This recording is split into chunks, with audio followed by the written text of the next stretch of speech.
High, কেমন আছো তোমরা সবাই? Welcome to biology সেকো 2.0। আমি ডক্টর নওয়াজ হোসেন, তোমাদের বায়োলজি এডুকেটর।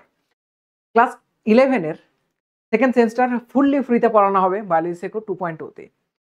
কোষ জীবনের একক চ্যাপ্টারের প্রথম লেকচার আমরা শুরু করেছিলাম। আজকে লেকচার নাম্বার 2। আমি তোমাদের কাছে এক্সট্রিমলি সরি যে আমি আমার রুটিন অনুযায়ী ক্লাস দিতে একটুখানি ব্যাহত হয়েছিলাম। ডিউটির চাপেতে একটুখানি বলতে পারো যে সবকিছুই পিছে গেছে আমার।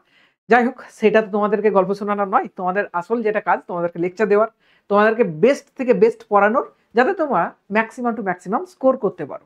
আজকে আমরা কোষ জীবনের একক এর লেকচার নাম্বার 2 পড়ব। আগের দিনের লেকচারে একদম বেসিক ইন্ট্রোডাকশন পড়েছিলাম। কোষ কি জিনিস, কোষ কে আবিষ্কার করেছে, কবে আবিষ্কার হয়েছে, কোষ তত্ত্ব কি জিনিস, কোষ তত্ত্বের ব্যতিক্রম কি, রুল্লো ভিরচু কে, সোয়ান কে, তারপরে হচ্ছে রবার্ট হুক কে, এই সমস্ত বিভিন্ন বিজ্ঞানের ঘটনা আমরা পড়েছিলাম। থিওডোর সোয়ান কে ছিল, তারপর আমরা পড়েছিলাম যে রবার্ট ব্রাউন কে ছিল। এই বিভিন্ন ধরনের গল্প আমরা পড়েছিলাম। যদি কেউ না জেনে থাকো, অবশ্যই লেকচার নাম্বার 1টা দেখে আসো, সেটা লাইভ সেকশনে পাবে, লাইভে আমি নিয়েছিলাম। আজকে আমরা শুরু করছি লেকচার নাম্বার 2, যেখানে আমার প্রথম উদ্দেশ্যই থাকবে যে কোষ সম্পর্কে আরো একটু ডিটেলসে ঢোকা, কোষ জিনিসটার আর কি কি ভাগ রয়েছে সেটা জানা। একটা কোষের মধ্যে আগের দিনে পড়েছিলাম যে কোষ মানে হলো এমটি রুম, অর্থাৎ ফাঁকা ঘর। এখান থেকে একটা খুব সুন্দর একটা ছেলে কমেন্ট বক্সে কমেন্টে কোশ্চেন করেছে যে স্যার, প্রথমে যখন রবার্ট হুক আবিষ্কার করেছিল কোষটা, তখন ওটা তো ফাঁকা মৃত কোষ ছিল, তাই তাকে এমটি রুম দেখতে হয়েছিল। এখন স্যার যদি জীবিত কোষ হয়, তার মধ্যে তো স্যার নিউক্লিয়াস থাকবে, সাইটোপ্লাজম থাকবে, তাহলে তাকে কি স্যার লাইভ এমটি রুম বলতে পারি? না বাবা, যখন যেটা আবিষ্কার হয়েছিল তখন তার ভিত্তিতে সেটা নাম হয়ে গেছিল। সেলুলাই নামটা পেয়েছিল, যার নাম ছিল এমটি রুম। সেটা প্রথমে আবিষ্কারের সময় পেয়েছিল, পরবর্তীতে আর ওটা চেঞ্জ হয়নি। এই কোষটাকে একটা রুমের মতোই ধরা হয়ে থাকে, যার একটা বাউন্ডারি থাকবে, যার মধ্যে বিভিন্ন ধরনের মেটেরিয়াল থাকবে। তো কোষ জীবনের একক এটা যখন পড়ছি, তখন আমাদেরকে জানতে হবে যে স্যার, আপনি বলেছেন যে আমাদের বডি লক্ষ লক্ষ কোটি কোটি কোষ দ্বারা গঠিত। তার মানে স্যার, এই কোষগুলো ছোট ছোট ছোট ছোট আকারে, যেমন ভাবে আমরা মার্বেল দেখতে পাই, ওরকম মার্বেলের মতো কি থাকে যে কোনো একটা কোষে তেমনি করে লাঠি মারবো আর পুরো মার্বেলের যেমন ভেঙে চলে যায়, ওরকম আমাদের বডির কোনো একটা জায়গায় লাগলে পুরো কোষ ভেঙে চলে যাবে। আমাদের বডি যেমন ওই ভূতের মাঝে মাঝে দেখতে পাই, ভূতের বডিতে এমনি করে টাচ করলে পুরো উড়ে চলে গেল ছায়ের মতো, ওইরকম কি হয়? তাহলে স্যার কোষ জিনিসটা কি, কি দ্বারা আমাদের গোটা বডিটা তৈরি হচ্ছে? মনে রাখবে, কোষ হচ্ছে একটা সবথেকে ছোট ইউনিট। অনেকগুলো কোষ একসঙ্গে যুক্ত হয়ে গিয়ে যদি একই রকম কাজ করে, তখন তাকে আমরা বাংলায় বলে থাকি কলা, আর ইংলিশে বলা হয় টিস্যু।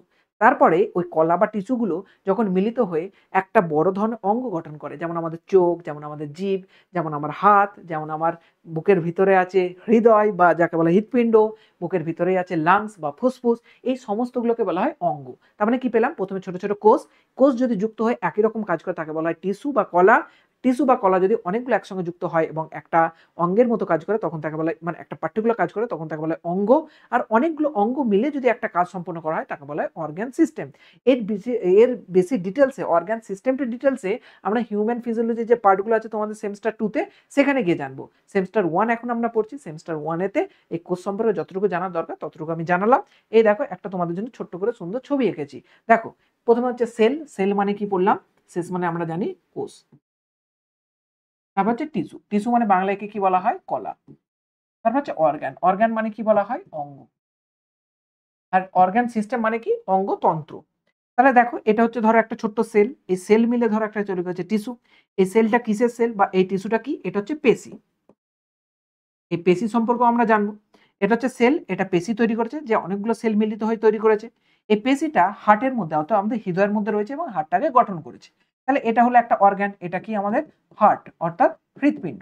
এই হার্টটা বডির মধ্যে আছে এবং আমাদের গোটা বডিতে রক্ত সঞ্চালন করে এবং রক্ত রিলেটেড যা যা কাজ আছে সবকিছু সঞ্চালন করে।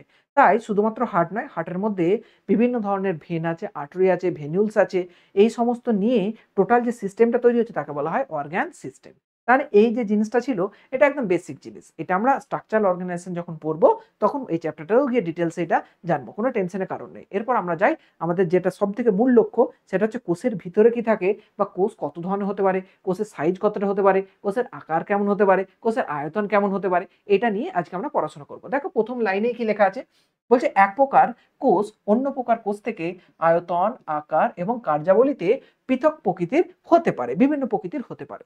আমার বডির কোষ আলাদা হতে পারে, একটা গাছের কোষ আলাদা হতে পারে, হতে পারে একটা ব্যাঙের কোষ আলাদা, হতে পারে একটা ব্যাকটেরিয়ার কোষ আলাদা হতে পারে, একটা ফাঞ্জাই বা ছত্রাকের কোষ আলাদা, বিভিন্ন প্রাণীর বিভিন্ন কোষের সংখ্যা বা বিভিন্ন কোষের প্রকৃতি আলাদা আলাদা হতে পারে। সেকেন্ড লাইন কি লেখা আছে দেখো, বলছে আবার কিছু কোষ বা প্রাণী আছে যারা তাদের আকার ও আয়তন যখন তখন পরিবর্তন করতে পারে। বিভিন্ন ধরনের প্রাণী আছে, যেমন অ্যামিবার কথাই যদি বলি, অ্যামিবার শরীরটা সবসময় কি হয়, পরিবর্তিত হতে থাকে। এই ধরনের পরিবর্তিত যখন কোনো প্রাণীর শরীর হতে থাকে, তাহলে তার মধ্যে আমরা পরিবর্তনশীল দেখতে পাই, তাকে ইংলিশে বলা হয় প্লিওমরফিক সেল। কি বলে থাকি আমরা? প্লিওমরফিক সেল। দেখো ইংলিশে এখানে লেখা আছে প্লিওমরফিক সেল। স্যার প্লিওমরফিক সেলকে বাংলায় কি বলে? ওটাকে বাংলাতে আমারও জানা নেই, প্লিওমরফিক সেলই আমিও বলে থাকি, সেটাই মনে রাখবেন।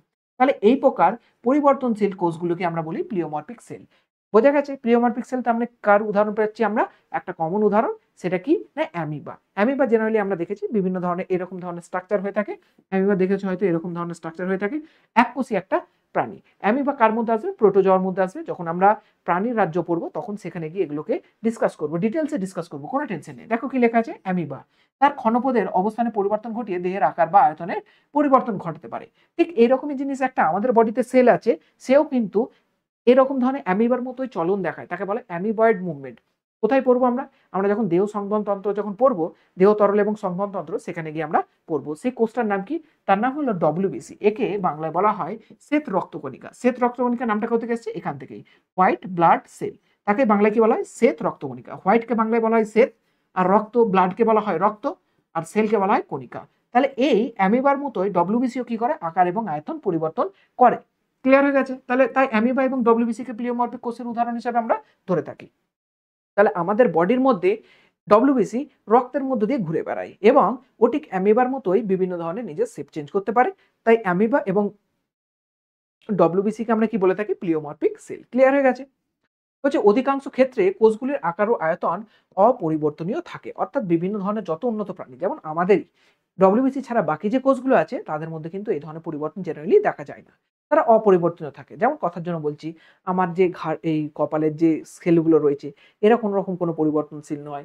আমার মুখের সেল, আমার হাতের সেল, আমার হাড়, আমার দাঁত, এরা কি জেনারেলি পরিবর্তনশীল? রেগুলার কি পরিবর্তন হয় আবার কি অবস্থায় ফিরে আসে? না। তাহলে ম্যাক্সিমাম সেল, ম্যাক্সিমাম অর্থাৎ অধিকাংশ সেল, এরা কিন্তু কোনো রকম নিজেদের আকার আয়তন চেঞ্জ করে না, অর্থাৎ প্লিওমরফিক নয়। আমাদের বডির মধ্যে কোন সেল প্লিওমরফিক? যদি এমসিকিউ আসে অ্যান্সার হবে ডব্লিউবিসি। যদি জিজ্ঞাসা করে ডব্লিউবিসি ছাড়া আর কে প্লিওমরফিক নিজের আকার আয়তন চেঞ্জ করতে পারে, অ্যান্সার হবে অ্যামিবা। ক্লিয়ার হয়ে গেছে না হয়নি? এবার আসি এখানটায়, আয়তনের ভিত্তিতে বা আয়তন একটা সেলের কেমন হতে পারে। জেনারেলি মনে রাখবে একটা সেল খুব ক্ষুদ্র হয়। কেমন হয়? একটা সেল জেনারেলি খুব ক্ষুদ্র হয়ে থাকে। সেই জন্য লেখা আছে দেখো, ক্ষুদ্র কোষ। জেনারেলি সেল কেমন হয়? ক্ষুদ্র। যদি জিজ্ঞাসা করো সব থেকে ক্ষুদ্রতম কোষ কি, অ্যান্সার হবে ব্যাকটেরিয়া। কি অ্যান্সার হবে? ব্যাকটেরিয়া।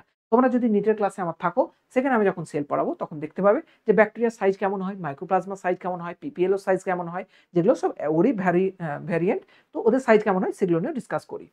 তাহলে প্রাণীদের মধ্যে এটা তো পুরো গোটা ওয়ার্ল্ডের মধ্যে সবথেকে ক্ষুদ্রতম কারা হয়? ব্যাকটেরিয়া।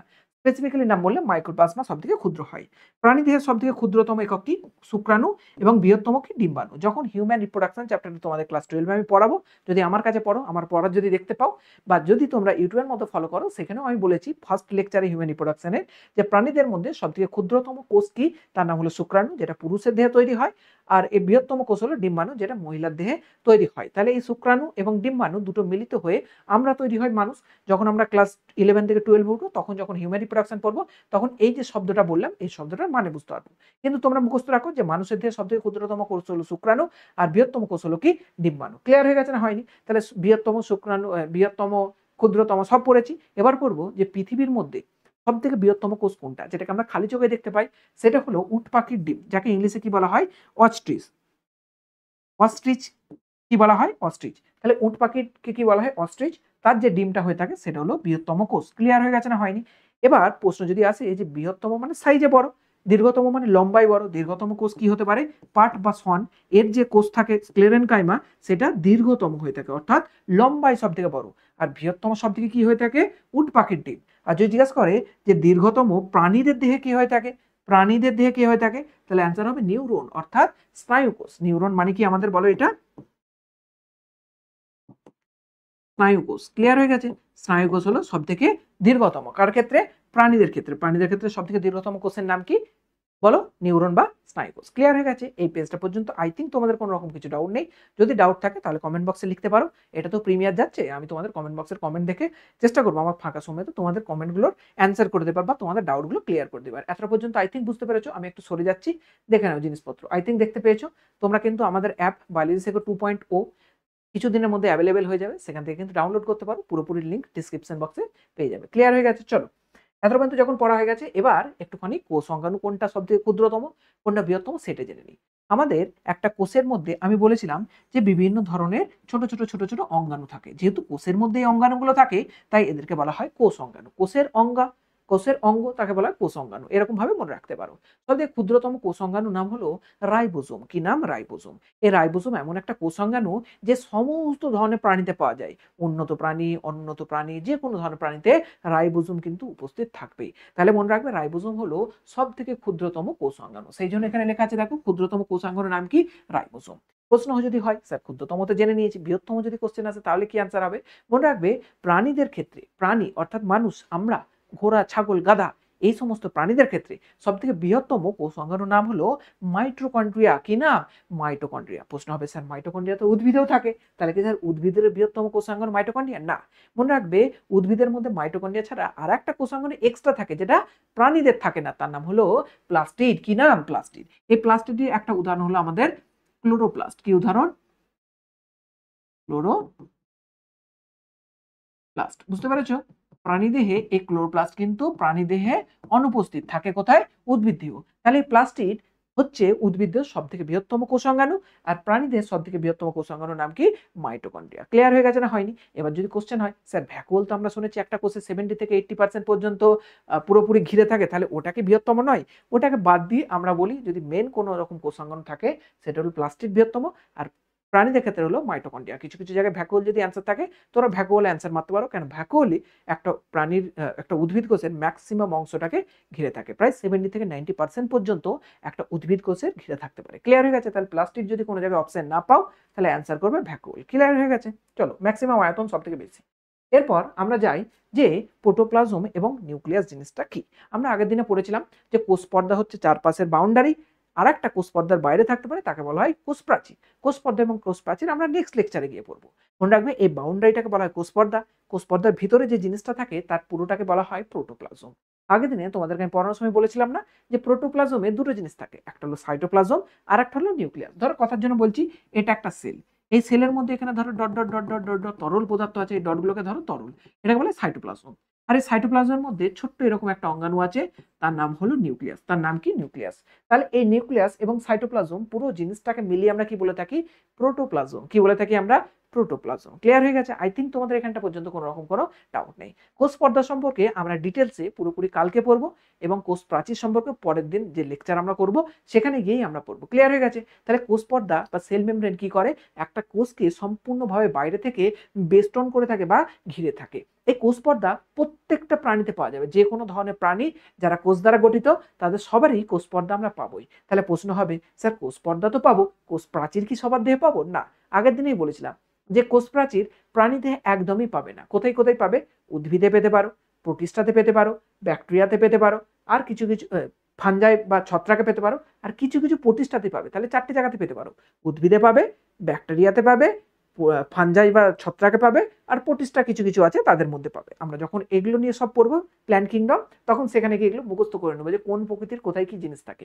আজকে যদি একটুখানি ডিটেলসে আমি একটুখানি যাবার চেষ্টা করব, তারপরে বাকিটা আমরা ওই চ্যাপ্টারে গিয়ে পড়বো। তাহলে প্রথম হলো কোষ পর্দা, সব থেকে বাইরে থাকবে, প্রত্যেক কোষের থাকে। তারপর হচ্ছে কোষ প্রাচীর। কোষ প্রাচীর 4 ধরনের জিনিসে থাকে, উদ্ভিদে থাকে, ব্যাকটেরিয়াতে থাকে, ফাঞ্জাই বা ছত্রাকে থাকে, আর প্রোটিস্টা থাকে কিছু কিছু। তাহলে কোষ পর্দা সবেতে থাকে, কোষ প্রাচীর শুধুমাত্র এই 4টেতে থাকে। তাহলে তোমাকে যদি কোশ্চেন করে যে প্রাণী কোষে আমরা কোষ প্রাচীর কি পাবো? অ্যান্সার হবে না, একদম পাবো না। তোমার যদি কোশ্চেন করে, একটু আগে পড়িয়ে এলাম যে প্রাণী দেহে প্লাস্টিড বা ক্লোরোপ্লাস্ট কি পাবো?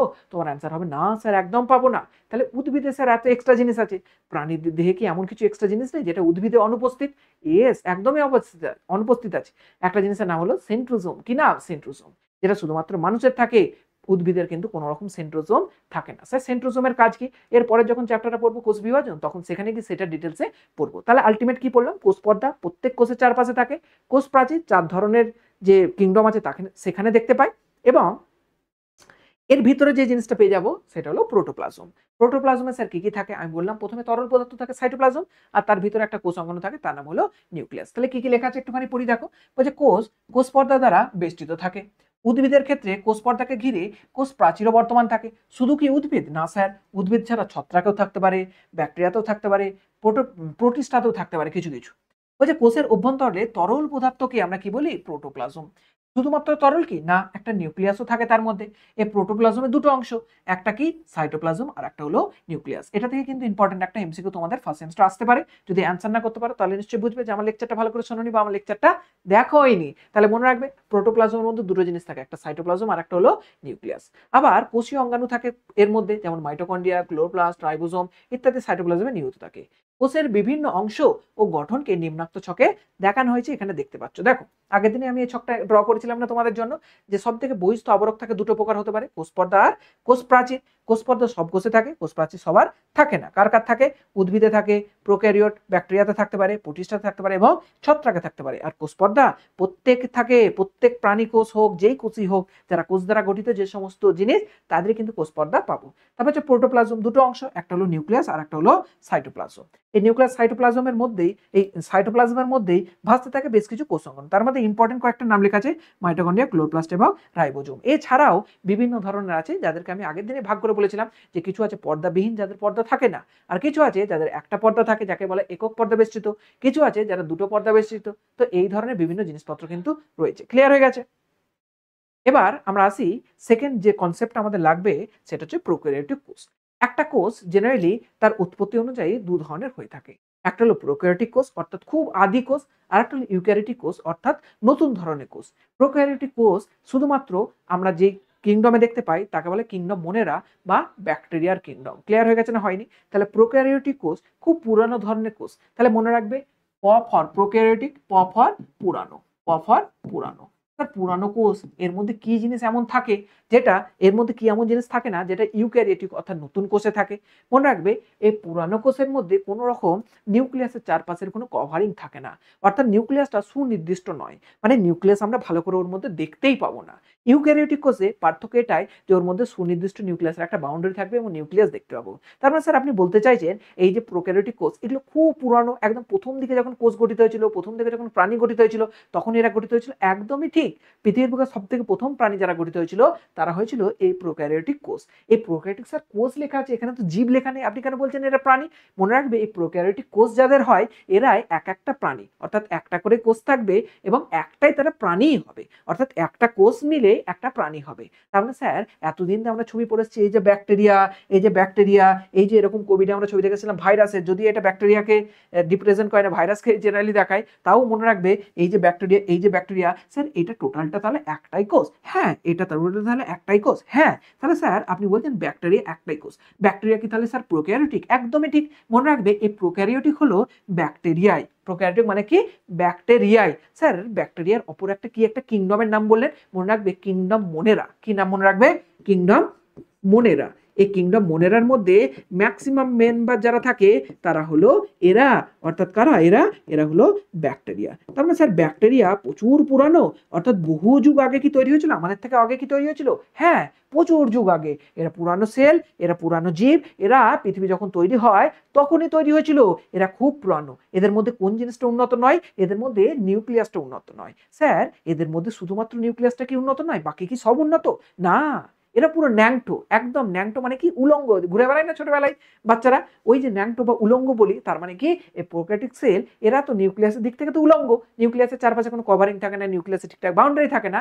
সেই সঙ্গে আমরা যে বেশ কিছু কিছু কোষ অঙ্গাণুর নাম পড়ে আসলাম না এইমাত্র, যে মাইটোকন্ড্রিয়া, ক্লোরোপ্লাস্ট, রাইবোজোম, এর মধ্যে শুধুমাত্র রাইবোজোম উপস্থিত থাকে, বাকি কোনো ধরনের ইম্পর্টেন্ট কোনো কোষ অঙ্গাণু উপস্থিত থাকে না।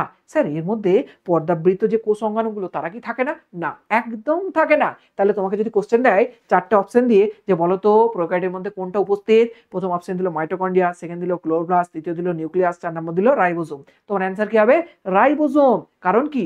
আমরা পরবর্তী যখন পড়বো দেখবো মাইটোকন্ড্রিয়ারও কোষ চারপাশে লেয়ার আছে, ক্লোরোপ্লাস্টের চারপাশে লেয়ার আছে, নিউক্লিয়াসের চারপাশেও লেয়ার আছে, কিন্তু রাইবোসোমের চারপাশে কোনো লেয়ার নেই। এবং রাইবোসোম কার মধ্যে দেখতে পাই? প্রোক্যারিওটে। স্যার নিউক্লিয়াস কি দেখতে তাহলে পাই না প্রোক্যারিওটে? না, নিউক্লিয়াস কোনো রকম দেখতে পাবো না, কারণ নিউক্লিয়াসের সুনির্দিষ্ট কোনো বাউন্ডারি নেই। সেই কারণে একে বলে পুরানো কোষ বা প্রোক্যারিওটিক কোষ। বোঝা গেছে এতটা পর্যন্ত?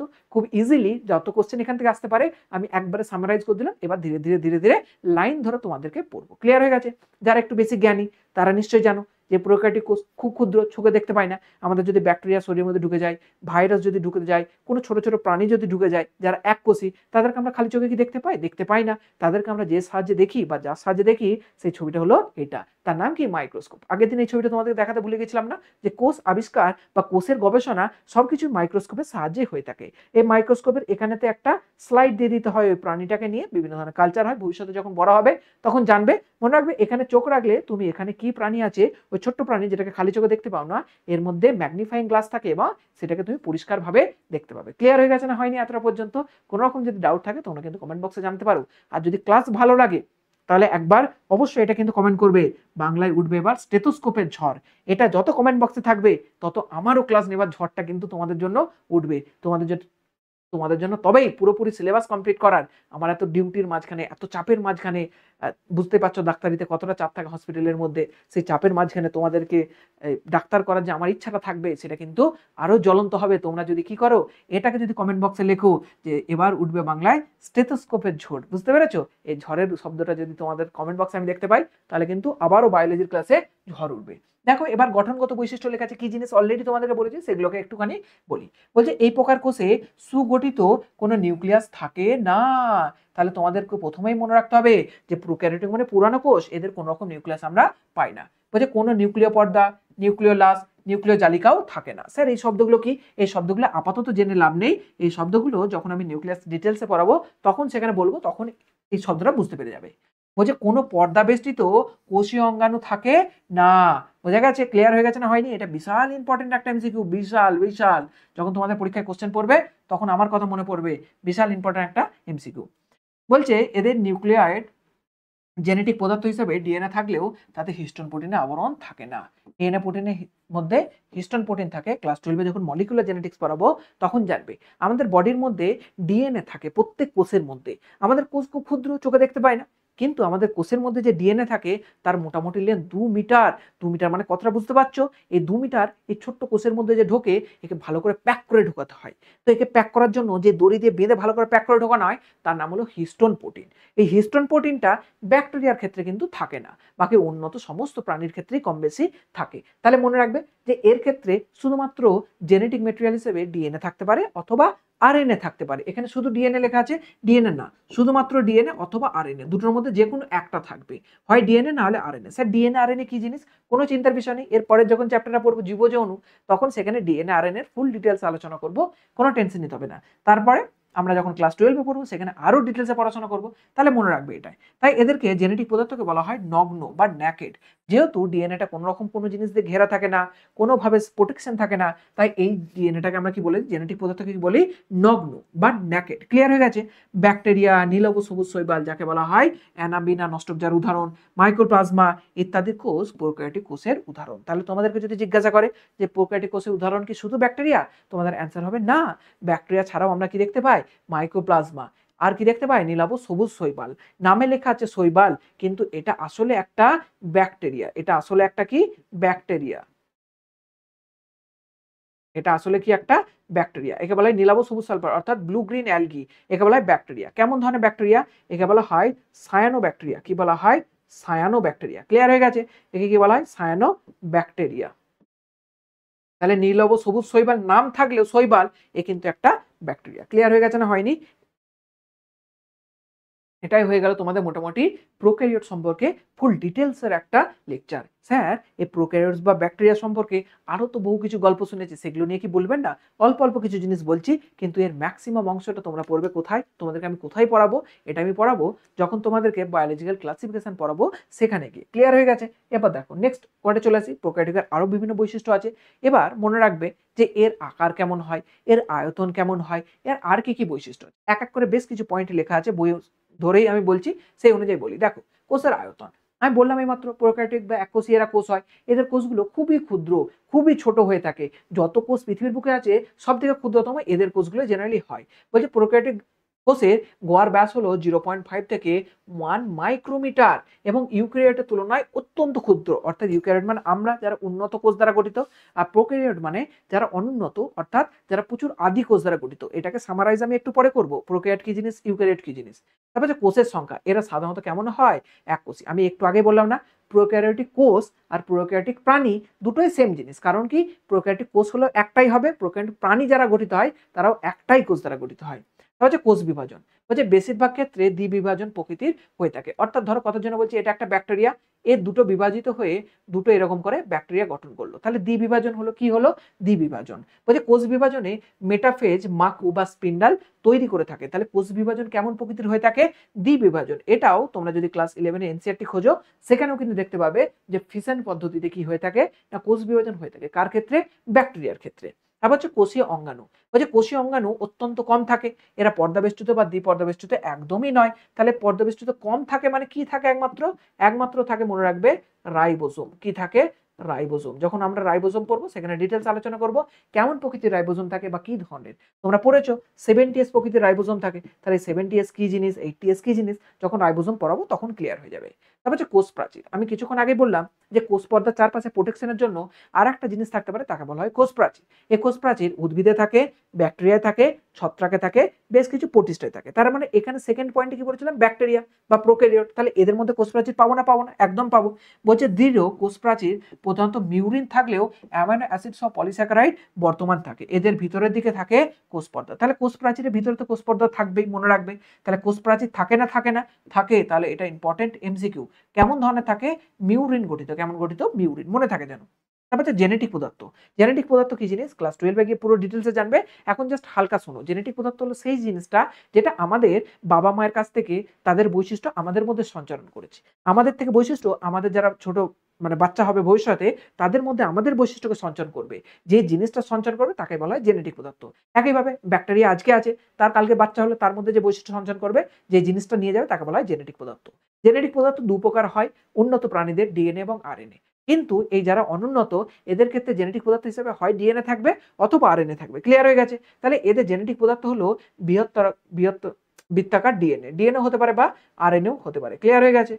এবং তার নিউক্লিয়াস না থাকায় সাইটোপ্লাজমের মধ্যে নিহিত থাকে। এদের ডিএনএ প্রোটিন সমন্বিত নয় এবং নগ্ন প্রকৃতির। অলরেডি বলেছি যে ডিএনএ দড়ি দিয়ে বাঁধা থাকে হিস্টোন দিয়ে, কাদের? উন্নত প্রাণীদের। কিন্তু এদের কি কোনো হিস্টোন থাকে না। সেই জন্য এদেরকে বলা হয় নগ্ন, এবং এদের নিউক্লিয়াসের মধ্যেও থাকে না, সাইটোপ্লাজমের মধ্যে ভেসে বেরোয়, তাই ক্রোমোজোম গঠন করে না। ব্যাকটেরিয়ার নগ্ন ডিএনএ কে নিউক্লিওয়েড বলা হয়। তাহলে এটা কিন্তু ইম্পর্টেন্ট এমসিকিউ আসতে পারে। তোমাদের যদি কোশ্চেন করে যে নিউক্লিওয়েড কাদের উপস্থিত, তোমরা যেন বলে দিও না যে উদ্ভিদ, প্রাণী, গরু, ছাগল অবস্থান করে। না, একমাত্র ব্যাকটেরিয়াতে যে ডিএনএ অবস্থান করে বা জেনেটিক পদার্থ অবস্থান করে তাকেই আমরা বলে থাকি নিউক্লিয়েড। কি বলে থাকি আমরা? নিউক্লিয়েড। তারপর হচ্ছে রাইবোসোম। এদের রাইবোসোম কেমন? 70s। অলরেডি বলেছি যে এদের কোষ অঙ্গাণু সেরকম কিছুই থাকে না এক্সেপ্ট রাইবোসোম। তাহলে রাইবোসোম কেমন হয়? 70s প্রকৃতির। 70s কি, 80s কি, এগুলো যখন রাইবোসোম পড়াবো তখন বলবো। বলছে এন্ডোপ্লাজমিক জালিকা কি থাকে না? একদমই থাকে না। মাইটোকন্ড্রিয়া কি থাকবে না। সালোক সংশ্লেষকারী গঠন কি থাকবে? হ্যাঁ, সালোক সংশ্লেষ গঠন বা সালোক সংশ্লেষ হওয়ার জন্য কিছু জিনিস থাকে। কিন্তু সালোক সংশ্লেষ মেন কি জিনিস করে আমরা ছোটবেলায় পড়েছি? ক্লোরোপ্লাস্ট। কিন্তু এর মধ্যে কি ক্লোরোপ্লাস্ট থাকে? না, ক্লোরোপ্লাস্ট থাকে না। এদের ক্লোরোপ্লাস্ট থাকে না, কিন্তু রঞ্জক কণা সমন্বিত পর্দার গঠন থাকে যারা সালোক সংশ্লেষে সাহায্য করে। সেই জিনিসটা কি? যে জিনিসটা থাকে, এটা কার মডিফিকেশন? একে বলা হয় মিজোজোম। কি বলা হয়? মিজোজোম। এটা মিজোজোম। ঠিক আছে? এই মিজোজোমটা কি? কোষ পর্দায় এরকম করে ভাঁজ পড়ে একটা বিশেষ ধরনের স্ট্রাকচার তৈরি করে, যাকে আমরা বলে থাকি মিজোজোম। আর এই মিজোজোমটাই কিসে সাহায্য করে? সালোক সংশ্লেষে সাহায্য করে। এই যে মিজোজোম শব্দটা বলছে অধিক ভাঁজ বিশিষ্ট ডিএনএ সমন্বিত গঠন, যা কোষ বিভাজনকালে নতুন কোষ প্রাচীর গঠনে এবং এই সালোক সংশ্লেষে হেল্প করে থাকে। তাকে কি বলা হয়? যখন সালোক সংশ্লেষে মিজোজোম হেল্প করে তাকে বলে ক্রোমাটোফোর। কি বলা হয়? ক্রোমাটোফোর। এগুলো এনসিইআরটিতে আছে, বোর্ড সেটে নেই, বোর্ড সেটের জন্য খুব একটা ইম্পর্টেন্ট নয়। বাই চান্স যদি কোনোদিন পরীক্ষাতে দেয় তাহলে মনে রাখবে এই মিজোজোম হেল্প করে কিসে? না, সালোক সংশ্লেষে। কার ক্ষেত্রে? ব্যাকটেরিয়ার ক্ষেত্রে বা প্রোক্যারিওটসের ক্ষেত্রে। এই মিজোজোম তখন নাম কি হয়ে যায় যদি ওর মধ্যে যে কিছু রঞ্জক চলে আসে, তখন তাকে বলা হয় ক্রোমোপ্লাস্ট বা ক্রোমাটোফোর। ঠিক আছে? এরপর হচ্ছে ফ্ল্যাজেলা। ফ্ল্যাজেলা কি জিনিস না ফ্ল্যাজেলা হলো ব্যাকটেরিয়ার উপরের দিকে এই যে জিনিসগুলো দেখতে পাচ্ছ এগুলোকে বলা হয় ফ্ল্যাজেলা। এরা কিসে কাজ করে? এরা জেনারেলি একটা ব্যাকটেরিয়াকে তার চলনে বা তার মুভমেন্টে একটা জায়গা থেকে আরেকটাকে যেতে তাকে সাহায্য করে থাকে। কি লেখা আছে? এরা সরল প্রকৃতির ফ্ল্যাজেলাতে কোনো অনুনালিকা থাকে না। এগুলো ডিটেলসে জানার প্রয়োজন নেই। যদি কোনোদিন কোশ্চেন করে বলতে পারো অনুনালিকা থাকে না। তাছাড়া ফ্ল্যাজেলা বহিঃকোষীয় কোষ আবরক থেকে আবৃত থাকে। সাধারণত ফ্ল্যাজেলার বেস এত হয়ে থাকে, এদের কাজ কি স্থান পরিবর্তন বা লোকেশন পরিবর্তন বা হাঁটা চলাতে সাহায্য করে, লোকোমোটরি অর্গান হিসেবে কাজ করে। তারপর হচ্ছে শ্বসন। ব্যাকটেরিয়াতে মিজোজোম শ্বসনের কার্য সংগঠিত করে। শ্বসন মানে কি? রেসপিরেশন। রেসপিরেশন কি জিনিস? এই যে আমরা শ্বাস নিই, এই শ্বাসটা কেন নিই? অক্সিজেন ভিতরে ঢোকে, কার্বন ডাই অক্সাইড বাইরে বেরিয়ে আসে। এটাকেও এক প্রকার শ্বসন বলা হয়, রেসপিরেশন বলা হয়। এবার এই যে অক্সিজেনটা ভিতরে গেল, ও কোষের মধ্যে গিয়ে গ্লুকোজকে জারিত করে এনার্জি তৈরি করে, কোষের মধ্যে শক্তি দেয়। তার ফলে আমরা বেঁচে আছি। কোনোভাবে যদি কারো শরীরের মধ্যে অক্সিজেন না যায়, তাহলে কোষের মধ্যে গ্লুকোজ জারিত হবে না এবং সেই প্রাণীটা মারা যাবে। যে কোনো ধরনের প্রাণী, মানুষ হোক যেই হোক। তুমি তোমার নিজের নাকটাকে 5 মিনিট 10 মিনিট বন্ধ করে রেখে দাও না, দেখো তুমি পটল তুলে দিয়েছো। কারণ কি? কোষের মধ্যে যদি অক্সিজেন না যায়, এনার্জি তৈরি হবে না, আমাদের শরীর বেঁচে থাকবে না। ঠিক একই জিনিস শ্বসন। অর্থাৎ ব্যাকটেরিয়া বেঁচে থাকার জন্য তারও মধ্যে কিন্তু এই ধরনের অক্সিজেন কার্বন ডাই অক্সাইড যাওয়ার যে প্রক্রিয়া সেটা কিন্তু হয়ে থাকে। বিভিন্ন জন বিভিন্নভাবে বেঁচে থাকে। কেউ দেখবে অক্সিজেন নিয়ে বেঁচে থাকে, কেউ অক্সিজেন বিনা বেঁচে থাকে। আমরা যখন পরবর্তীতে ব্যাকটেরিয়ার ডিটেলসে পড়বো সেখানে পড়বো aerobic bacteria, anaerobic bacteria. Aerobic মানে অক্সিজেনের নিয়ে বেঁচে থাকে, কেউ আবার বাতাস ছাড়াই বেঁচে থাকে। তাহলে শ্বসন কিন্তু প্রয়োজন, অর্থাৎ তাদের এনার্জি তৈরি করতে প্রয়োজন। সেখানে হেল্প করে কে? মিজোজোম। কে হেল্প করে? মিজোজোম। অর্থাৎ এই মিজোজোমের একটা কাজ কি দেখলাম আমরা? সালোকসংশ্লেষে হেল্প করা। আরেকটা কি দেখলাম? শ্বসনে হেল্প করা। আরেকটা কি দেখলাম? ব্যাকটেরিয়ার যে কোষ প্রাচীর সেটার গঠনও কিন্তু হেল্প করে। এবার হচ্ছে নাইট্রোজেন সংবন্ধনকারী কিছু ব্যাকটেরিয়া। এই ব্যাকটেরিয়ারা নাইট্রোজেন সংবন্ধন করে। এবার অনেকজনের প্রশ্ন হবে, স্যার এত তাড়াতাড়ি করে আপনি বলে যাচ্ছেন, লাইন বাই লাইন পড়ে দিয়ে চলে যাচ্ছেন, এই জিনিসগুলো কি করে বুঝবো? বাবা, বোঝার কিচ্ছু সমস্যা নেই, কারণ এটা অন্য একটা চ্যাপ্টার পুরোপুরি টপিক। জাস্ট চ্যাপ্টারটার টপিকটা যাতে কভার হয়ে যায় সেই কারণে শুধুমাত্র আমি হালকা করে বুঝিয়ে দিচ্ছি, কারণ এটা পুরোপুরি বোঝানোর জন্য আমার দায়িত্ব থাকবে। যখন আমি তোমাদেরকে বায়োলজিক্যাল ক্লাসিফিকেশন চ্যাপ্টারটা পড়াবো, সেখানে গিয়ে এটা সম্পূর্ণভাবে ডিটেলস আমি এমনিতেই ডিসকাস করবো। সুতরাং এখন বেশি ডিসকাস করে এটা তো আমার বিশেষ কিছু তো লাভ নেই। আজকের লেকচারটা একটুখানি ছোটই হবে, জাস্ট এই উপর পর্যন্ত এটাই বলে দিলাম প্রোক্যারিওট সম্পর্কে। এরপরে ইউক্যারিওট, জাস্ট প্রোক্যারিওট যা বলেছি তার থেকে একটু বৃহত্তর ভার্সন বা উন্নত প্রাণী যেটা দেখতে পাই তাকে বলে ইউক্যারিওট। লেকচারটা ম্যাক্সিমাম টু ম্যাক্সিমাম হয়তো 40-45 মিনিট পর্যন্ত যাবে। একটুখানি ধৈর্য সহকারে দেখে নিও, কারণ ইম্পর্টেন্ট অনেক কথাই আমি শান্তভাবে বলে গেছি, বেশি করে না লিখলেও। এবার এই যে প্রোক্যারিওটিক কোষ হয়, এদের কোষ প্রাচীরের ভিত্তিতে দু ধরনের হয়ে থাকে। একটা হলো গ্রাম পজিটিভ আর একটা হলো gram negative. Gram positive gram negative কি জিনিস পুরো ডিটেলসে আমরা ওই চ্যাপ্টার থেকে আলোচনা করব। বেশ কিছু উদাহরণ গ্রাম পজিটিভ গ্রাম নেগেটিভ আমি লিখে রেখেছি, জাস্ট মুখস্থ করে রেখো। যেমন স্ট্যাফাইলোকক্কাস, ব্যাসিলাস এবং ল্যাক্টোব্যাসিলাস, এরা হচ্ছে গ্রাম পজিটিভ ব্যাকটেরিয়ার উদাহরণ। কেন মুখস্থ করতে বলছি? কারণ কোনো না কোনো এমসিকিউ উঠে আসতেই পারে। ক্লিয়ার হয়ে গেছে? গ্রাম নেগেটিভ উদাহরণ কি? সালমোনেলা, ইকোলাই এবং অ্যাজোটোব্যাক্টর, এরা হচ্ছে গ্রাম নেগেটিভ ব্যাকটেরিয়ার উদাহরণ। তোমরা যদি মুখস্থ করতে পারো তাহলে কোনো না কোনো এমসিকিউ কমন পাবে এখান থেকে প্র্যাকটিস করতে গেলে। সুতরাং মুখস্থ একটু করে রাখো। এবার গ্রাম পজিটিভ কাকে বলে, গ্রাম নেগেটিভ কাকে বলে, ডিটেলস আলোচনা আমরা যখন ওই চ্যাপ্টারে যাব তখন সেখানে গিয়েই জানবো। ক্লিয়ার হয়ে গেছে? প্রোক্যারিওট শেষ হলো। তাহলে প্রোক্যারিওট সম্পর্কে এমসিকিউ ইম্পর্টেন্ট কি আসতে পারে একবার আলোচনা করে দিই শর্টে। প্রোক্যারিওট মানে পুরানো কোষ, যাদের মধ্যে নিউক্লিয়াস থাকে না, অর্থাৎ নগ্ন থাকে নিউক্লিয়াস। যেহেতু নিউক্লিয়াস থাকে না, তাই তার মধ্যে থাকা জেনেটিক পদার্থ বা ডিএনএ সেটা নিউক্লিয়াসের মধ্যে আবদ্ধ থাকা জেনারেলি উচিত। উন্নত প্রাণীদের নিউক্লিয়াসের মধ্যে জেনেটিক পদার্থ অর্থাৎ ডিএনএ থাকে, কিন্তু এর যেহেতু নিউক্লিয়াসই নেই সেই জন্য ডিএনএটা একদম ঘুরে বেড়ায় কোথায়? সাইটোপ্লাজমের মধ্যে। তাই তাকে বলা হয় নগ্ন। আর এর যে জেনেটিক পদার্থ তাকে বলা হয় নিউক্লিয়েট। কি বলা হয়? নিউক্লিয়েট। মনে রাখবে এই প্রোক্যারিওটের মধ্যে এক ধরনের কোষাঙ্গাণু দেখতে পাই, তার নাম হলো রাইবোজোম। এবং কোষ পর্দার একটা বিশেষ ধরনের মডিফিকেশন হয় যাকে বলা হয় মিজোজোম। এই মিজোজোম বিভিন্ন ধরনের কাজ করে থাকে প্রোক্যারিওটে। একটা হলো শ্বসন কাজ করে থাকে, একটা সালোক সংশ্লেষে সাহায্য করে, একটা হলো কোষ প্রাচীর গঠনেও সাহায্য করে থাকে। মনে থাকবে না? থাকবে না। মনে রাখবে প্রোক্যারিওটের মধ্যে যে রাইবোজোম থাকে সেটা 70S প্রকৃতির, আর এর মধ্যে কোনো রকম নিউক্লিয়াস থাকে না এবং এর মধ্যে কোনো রকম পর্দা বেষ্টিত কোনো কোষ অঙ্গাণু উপস্থিত থাকে না। এর মধ্যে ফ্ল্যাজেলা থাকতে পারে যে এর চলনে সাহায্য করে। ব্যাকটেরিয়ার মধ্যে আরেকটা জিনিস পাবে পিলি, যে এর সেক্সুয়াল রিপ্রোডাকশনে সাহায্য করে থাকে। যদি বলে যে সেক্সুয়াল রিপ্রোডাকশন না যদি করে, অ্যাসেক্সুয়াল রিপ্রোডাকশন অর্থাৎ জাস্ট নর্মালি বিভক্ত হয়ে দুটো যদি সেল তৈরি করে, তাহলে কোন ধরনের বিভাজন দেখায়? মনে রাখবে দ্বিবিভাজন। একটা সেল মাঝখান থেকে বিভক্ত হয়ে গিয়ে দুটো হয়ে গেল, একে বলা হয় বাইনারি ফিশন। এই পুরো ডিটেলস সবকিছুই কোনো টেনশনের কারণে বায়োলজিক্যাল ক্লাসিফিকেশন চ্যাপ্টারে যখন আমি পড়াবো তখন সেখানে সম্পূর্ণভাবে ছবি এঁকে এঁকে ডিটেলসেই পড়াবো, কোনো চিন্তার কোনো কারণ নেই। আজকে পড়াচ্ছি এরপরের টপিক, সেটা হলো ইউক্যারিওটস। ইউ ইউ মানে উন্নত, ক্যারিওটস মানে ক্যারিয়ার্স শব্দটা এসছে নিউক্লিয়াস থেকে। তাহলে প্রোক্যারিওটস মানে পুরানো নিউক্লিয়াস, যার নিউক্লিয়াসের কোনো আকৃতির ঠিক ঠিকানা নেই। ইউক্যারিওটস মানে উন্নত নিউক্লিয়াস। উন্নত নিউক্লিয়াস মানে কি? এর চারপাশে নিউক্লিয়াসের একটা বাউন্ডারি থাকবে, তার মধ্যে নিউক্লিওলাস থাকবে, নিউক্লিয় জালিকা থাকবে এবং জেনেটিক পদার্থ থাকবে। স্যার নিউক্লিয়াসের চারপাশে এই নিউক্লিয় পর্দা, নিউক্লিওলাস, নিউক্লিয় জালিকা কি বলছেন এগুলো ঠিক বুঝতে পারছি না। কোনো টেনশনের কারণ নেই। নিউক্লিয়াস যখন কোষাঙ্গনটা পড়বো তখন গিয়ে জানতে পারবে। এই চ্যাপ্টারটা যখন কমপ্লিট হবে এই লেকচারগুলোকে আরেকবার ঘুরিয়ে দেখবে, দেখবে একটা কোনো রকম ডাউটস নেই। এখন যদি বুঝতে একটু অসুবিধা হয় একটু কষ্ট করে লেকচারগুলো অবশ্যই দেখে নিও, কারণ লেকচারটা যখন পুরো কমপ্লিট হয়ে যাবে গোটা চ্যাপ্টারটা, তখন দেখবে প্রত্যেকটা তুমি নিজে ইন্টারকানেক্ট করতে পারছো যে কি শব্দগুলো স্যার এখন বলে গিয়েছে সেগুলো আমি চ্যাপ্টার শেষ করে এসে বুঝতে পারছি। ক্লিয়ার হয়ে গেছে? আমি কি বললাম? ইউক্যারিওটস। ইউ শব্দটা মানে কি? ইউ মানে নতুন, ক্যারিয়ার্স মানে হচ্ছে নিউক্লিয়াস। যাদের নিউক্লিয়াস নতুন প্রকৃতির তাদেরকে বলা হয় ইউক্যারিওটস। ক্লিয়ার হয়ে গেছে না হয়নি? এই ছবিটা ইউক্যারিওটসের নয়, এটা প্রোক্যারিওটসের ছবি ছিল। তাহলে কি বলছে? এই প্রকার কোষে প্রকৃত নিউক্লিয়াস থাকে।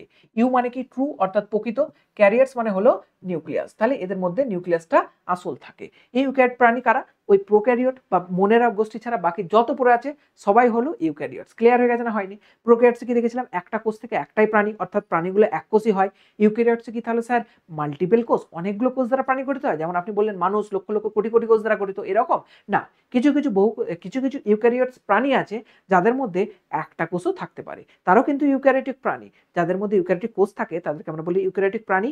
কোনো ইউক্যারিওটিক প্রাণীর মধ্যে একটা মাত্র কোষ থাকতে পারে, তাকে বলি এককোষী অর্থাৎ ইউনিসেলুলার ইউক্যারিওটস। যাদের মধ্যে অনেক কোষ আছে, যেমন আমরা, গাছ, প্রাণী, গরু, ছাগল, ভেড়া, গাধা, সবার মধ্যে প্রচুর ইউক্যারিওটিক কোষ আছে, তাই এরা হলো মাল্টিসেলুলার ইউক্যারিওটিক প্রাণী। ক্লিয়ার হয়ে গেছে না হয়নি? এতে সুগঠিত নিউক্লিয়াস থাকে, যারা দ্বিস্তর নিউক্লিয়াস থাকে।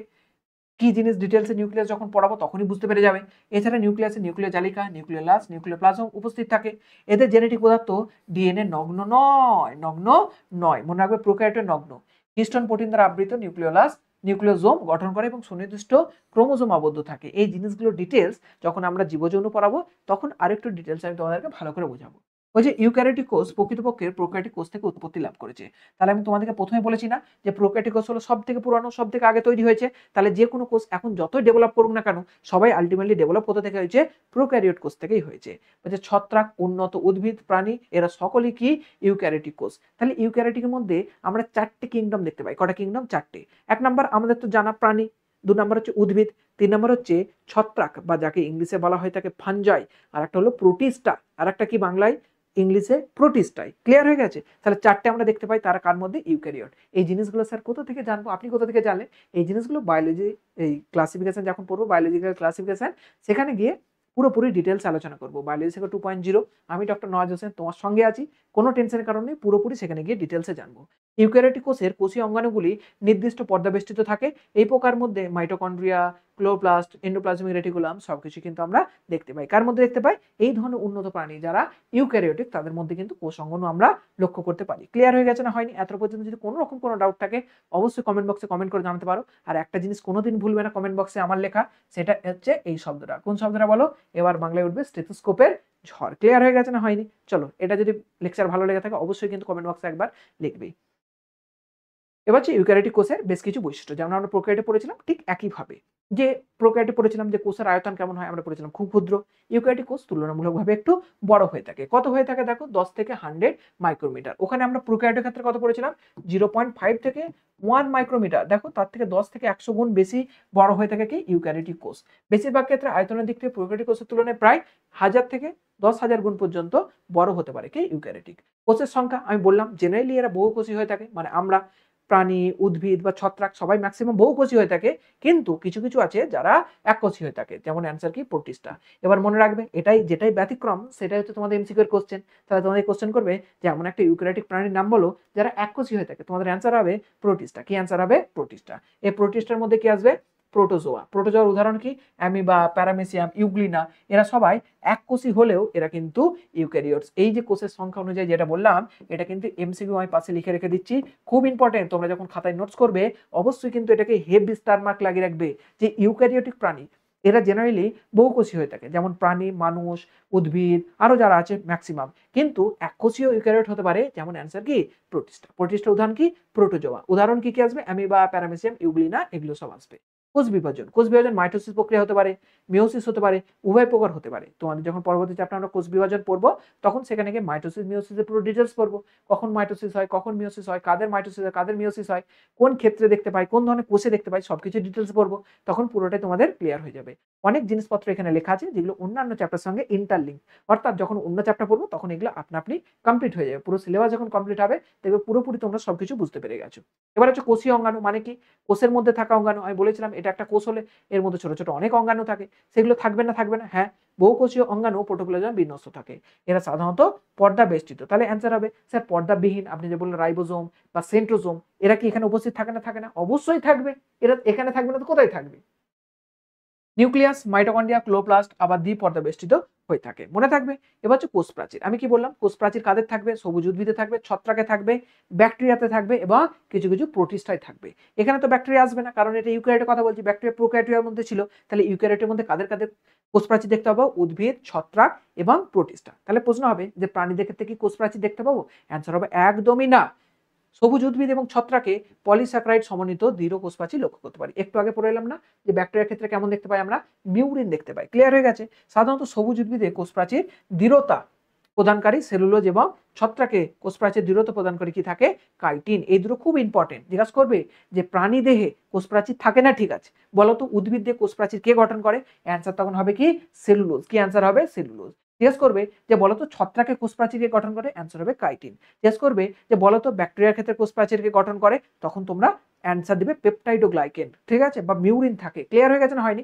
এবার দেখো ইম্পর্টেন্ট কোশ্চেন কি লেখা আছে, বলছে প্রাণী দেহের কোষে কোনো রকম কোনো কোষ প্রাচীর থাকে না। এটা কিন্তু ইম্পর্টেন্ট। আমি আবারও ব্যাকেটে লিখে দিলাম এমসিকিউ, কারণ এগুলো থেকেই তোমাদের এমসিকিউ এর কোশ্চেন আসবে। যেগুলো আমি ব্যাকেটে এমসিকিউ লিখছি ওগুলোই যদি পড়ে যাও মিনিমাম 50% কমন পাবে। বাকি যা পড়াচ্ছি এগুলো যদি পড়ে একবার যেতে পারো 100% শিওর কমন পাবে। তারপর হচ্ছে জেনেটিক পদার্থ। আমি বললাম জেনেটিক পদার্থ জেনারেলি ডিএনএ হতে পারে অথবা আরএনএ হতে পারে, কিন্তু উন্নত প্রাণীর ডিএনএ এবং আরএনএ দুটোই জেনেটিক ম্যাটেরিয়াল হিসাবে কাজ করে। কার মধ্যে থাকে? এরা নিউক্লিয়াসের মধ্যে আবদ্ধ থাকে। কিন্তু প্রোক্যারিওটে দেখেছিলাম নিউক্লিয়াস নেই, তাই তাদের ডিএনএ বা জেনেটিক ম্যাটেরিয়াল নগ্ন অবস্থায় সাইটোপ্লাজমের মধ্যেই থাকে। রাইবোজোম, এদের ক্ষেত্রে রাইবোজোম থাকে 8ts প্রকৃতির। ক্লিয়ার হয়ে গেছে? তুলনামূলকভাবে প্রোক্যারিওট থেকে অনেকটা বড় হয়ে থাকে। 8ts 7ts কি ধরনের জিনিসপত্র আমরা পরবর্তী আলোচনা করব। এন্ডোপ্লাজমিক জালিকা একটা কোষ অঙ্গাণু, যেটা আমরা পরবর্তী যখন পড়বো তখন সেটা নিয়ে ডিসকাস করব। সালোক সংশ্লেষ গঠন আমরা দেখেছিলাম যে তার মধ্যে কোনো রকম কোনো ক্লোরোপ্লাস্ট থাকে না, অর্থাৎ ক্লোরোপ্লাস্ট থাকে না কার মধ্যে? প্রোক্যারিওট। কিন্তু ইউক্যারিওটে ক্লোরোপ্লাস্ট উপস্থিত থাকে। কাদের থাকে? মনে রাখবে শুধুমাত্র সবুজ উদ্ভিদ। কোথায় থাকে? সবুজ উদ্ভিদ। প্রশ্ন হবে সবুজ উদ্ভিদ ছাড়া সে আর কারোর মধ্যে দেখতে পাই না? না, বেশ কিছু প্রোটিস্টা আছে, বেশ কিছু প্রোটিস্টা আছে যাদের মধ্যে কিন্তু আমরা কি দেখতে পাই? ক্লোরোপ্লাস্ট লক্ষ্য করতে পারি, যাদের মধ্যে সালোক সংশ্লেষ কিন্তু হয়ে থাকে। ক্লিয়ার হয়ে গেছে না হয়নি? এরপর মিজোজোম, ইউক্যারিওটিক কোষে এরা অনুপস্থিত। তাহলে পরীক্ষায় যদি কোশ্চেন করে যে এমন একটা জিনিসের নাম বলো তো যেটা প্রোক্যারিওটে উপস্থিত থাকে কিন্তু ইউক্যারিওটিক প্রাণীতে থাকে না, অর্থাৎ প্রাণীতে থাকে না, উদ্ভিদে থাকে না, ছত্রাকে থাকে না, প্রোটিস্টা থাকে না, অ্যান্সার হবে মিজোজোম। আমরা দেখেছিলাম মিজোজোমের প্রোক্যারিওট বা ব্যাকটেরিয়ার ক্ষেত্রে কত কাজ। সে শ্বসনে সাহায্য করছে, সে সাহায্য করছে কোষ প্রাচীর গঠনে, সে সাহায্য করছে আবার সালোক সংশ্লেষ প্রক্রিয়ায়। তাহলে এই যে মিজোজোম, এটা কিন্তু এমসিকিউ দিতে পারে। তাহলে জিজ্ঞাসা করবে যে মিজোজোম কার উপস্থিত থাকে? অ্যান্সার হবে ব্যাকটেরিয়া বা প্রোক্যারিওটিক প্রাণী। তারপর হচ্ছে ফ্লাজেলা। ফ্লাজেলা জেনারেলি ব্যাকটেরিয়ার ক্ষেত্রে প্রমিনেন্ট দেখতে পাই, আমরা ইউক্যারিওটসের ক্ষেত্রে সেইভাবে দেখতে পাই না। আর যদি ইউক্যারিওটের ক্ষেত্রে দেখতে পাই, তারা 9+2 বলে একটা বিন্যাস থাকে, সেই বিন্যাসের ভিত্তিতে থাকে, যেটা ডিটেলসে আমরা যখন এই চ্যাপ্টার শেষে কোষ অঙ্গাণুতে পড়বো সেন্ট্রোজোম, সেখানে গিয়ে পড়বো। তারপর হচ্ছে শ্বসন। শ্বসন আমি আবারও বললাম যে কোষের মধ্যে ঘটে, বলছে সাইটোপ্লাজমও উৎসেচক দ্বারা অবাধ শোষণ এবং মাইটোকন্ড্রিয়াতে সবাধ শোষণ সংঘটিত হয়। এটা যখন তোমরা সেকেন্ড সেমিস্টার পড়বে, যখন তোমাদের রেসপিরেশন পড়ানো হবে, উদ্ভিদের রেসপিরেশন একটা চ্যাপ্টার আছে এবং মানুষেরও রেসপিরেশন একটা চ্যাপ্টার আছে, সেখানে দুটোতেই এই সম্পূর্ণভাবে ডিসকাস করা হবে শ্বসনটা। ক্লিয়ার হয়ে গেছে? এবার যে নাইট্রোজেন সংবন্ধন, ইউক্যারিওটিক কোষে নাইট্রোজেন সংবন্ধন ঘটে না। তাহলে নাইট্রোজেন সংবন্ধন ঘটানোর জন্য আমাদের কি লাগবে? ব্যাকটেরিয়া। স্যার নাইট্রোজেন সংবন্ধন কিভাবে ঘটে? সবকিছু আবারও বলছি, বায়োলজিক্যাল ক্লাসিফিকেশন চ্যাপ্টার যখন পড়াবো সেখানেই গিয়ে পড়তে পারবে। উদাহরণ কি? উন্নত উদ্ভিদ, প্রাণী, ইউক্যারিওটিক কোষের উদাহরণ জেনারেলি হয়ে থাকে। প্রোটিস্টা এককোষী হলেও ইউক্যারিওটিক প্রকৃতির, সকল বহুকোষী প্রাণীদের কোষ প্রকৃতপক্ষে হলো ইউক্যারিওটিক। তাহলে এতক্ষণ ধরে যেটা বললাম সেই জিনিসটা এখানে বলা আছে, আর কিছুই জটিল কিছু বিষয় নেই। জাস্ট আজকে একদম বেসিক ইউক্যারিওটিক এবং প্রোক্যারিওটিক সম্পর্কে বললাম। প্রায় 40 থেকে 45 মিনিটের মতো হয়তো লেকচারটা দাঁড়িয়েছে গিয়ে। আই থিঙ্ক তোমাদের জন্য একদম সহজ করে আমি প্রোক্যারিওটিক ইউক্যারিওটিকটা বুঝিয়েছি। যদি ইন্টারেস্টেড হও অবশ্যই কমেন্ট বক্সে একটা কমেন্ট করো। আবারও কমেন্ট কি করতে হয় বলেই দিয়েছি তোমাদেরকে। বাংলায় উঠবে এবার স্টেথোস্কোপের ঝড়। এটাই একমাত্র আমার কমেন্ট বক্সে চাই। আর যদি কিছু ডাউট থাকে অবশ্যই ডাউটগুলোকে কোশ্চেন হিসেবে জিজ্ঞাসা করো, আমি চেষ্টা করবো আমার ফাঁকা সময় তোমাদের ডাউটগুলোর অ্যান্সার করে দেবার। আজকে লেকচার যদি ভালো লেগে থাকে অবশ্যই লাইক করবে, আর চ্যানেলটা যদি এখনো সাবস্ক্রাইব না করে থাকে অবশ্যই সাবস্ক্রাইব করবে, আর বন্ধুর সঙ্গে কিন্তু শেয়ার করে দিও। হিংসা করে কিছু লাভ নেই, সবাই সবার সাহায্য করো এবং সবাই এগিয়ে চলো। আজকের জন্য এতটুকুই। Thank you all.